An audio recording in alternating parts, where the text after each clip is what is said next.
What's up, Dragon Brood?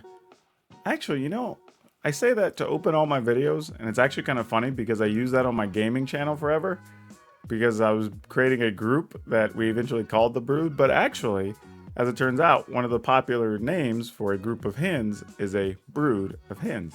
So it kind of works out here too. So I think I'm going to stick with it.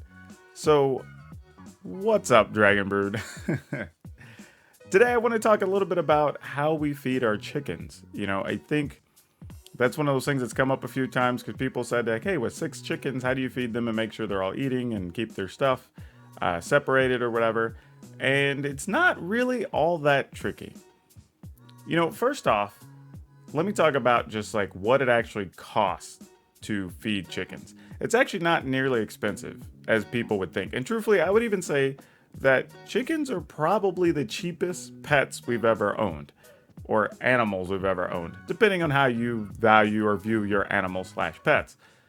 But actually, we spend about $20 every 6 to 8 weeks, maybe, on food, and refresh their bedding and stuff in their coop.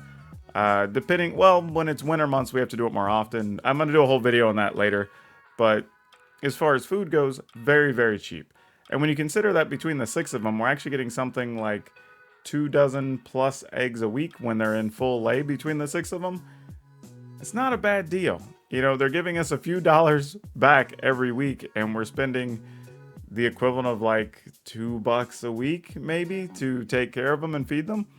So it's pretty nice. Very, very cheap to feed the chickens. But as far as when you're trying to feed multiples and you want to make sure, you don't have their feeder empty and all that stuff, what's kind of the best method to feed them? Well, I don't know if there's a best, but I know what we've done that really works. So we had a bucket. I mean, no other way to describe it. It was like a 10-gallon bucket with the lid. And then we just put some openings on it so they could eat out of that. And then, for structural purposes, you can't put 6 of them or else you wouldn't have place for them and, you'd just break the bucket. But we put 3 and that's more than enough for them to eat regularly without really fighting. But over time, you do have to keep opening the lid and refilling it kind of every other week. And, this way it was easier to just go bigger. So this is what we're using now. And I know it looks a little bit crazy, but yes, that is a large brute rubber trash can.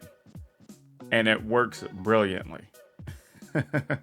So yeah, I mean, it looks nuts, right? You look at it and say this is what you're using to feed your chickens, but it's actually really nice. The reason being, if you look at how it's put together, it's easy to assemble. It's really just the trash can. You get some, I guess you call them elbow joints for PVC. You get some caulking. You want to try to have some type of circular cutter so you can fit them in there. And then that's it. Let it dry overnight and then you're good. You're ready to go, fill it with food. The other cool thing is it's easy for the chickens to get their heads in and out of those little elbow joints, which is really nice. And because they come down and they're kind of curved downward, we don't have to worry about the weather, right? If your caulking's good, you won't have to worry about your seal. And then the water just comes down and kind of beats off the top. So you never worry about the food inside getting wet. Every once in a while, the chickens may be able to pull some extra food out, but it doesn't ever cascade out and fall onto the ground. So that's never an issue about food loss or attracting other animals or anything. And the chickens are usually pretty good about eating the stuff that falls out. So there's very little left on the ground in most cases.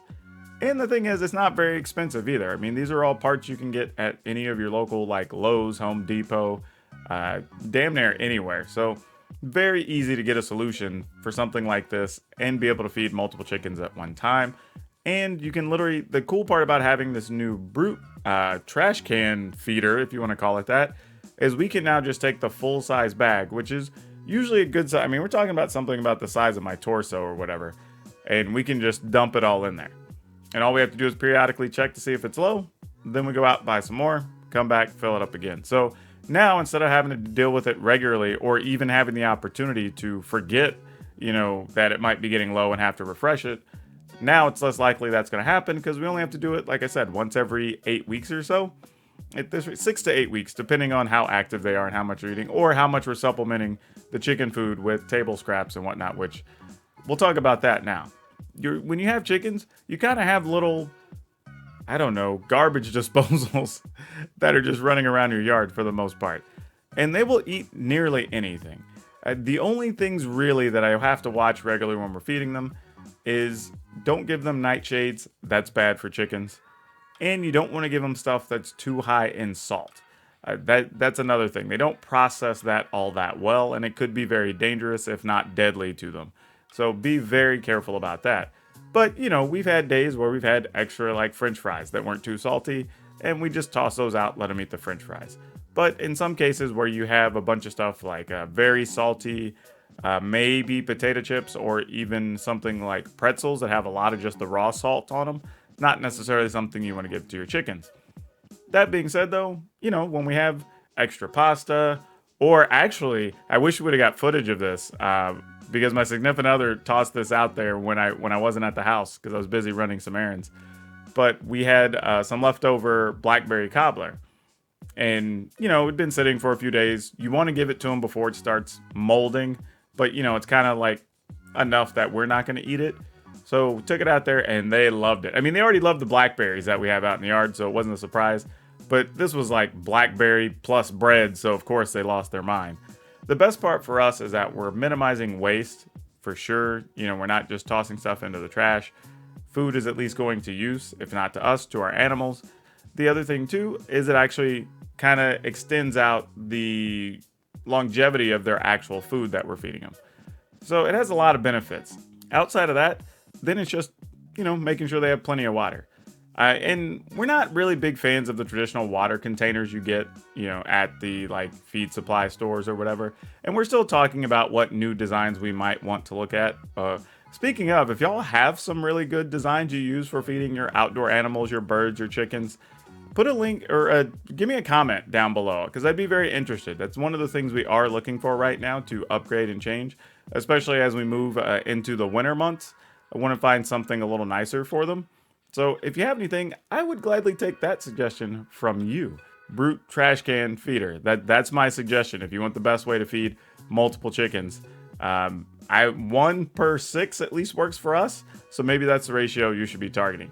If you haven't, please remember to like the video, subscribe to the channel, hit that notification bell so you get notified and you get more chicken and outdoor and gardening facts every time I have a video up.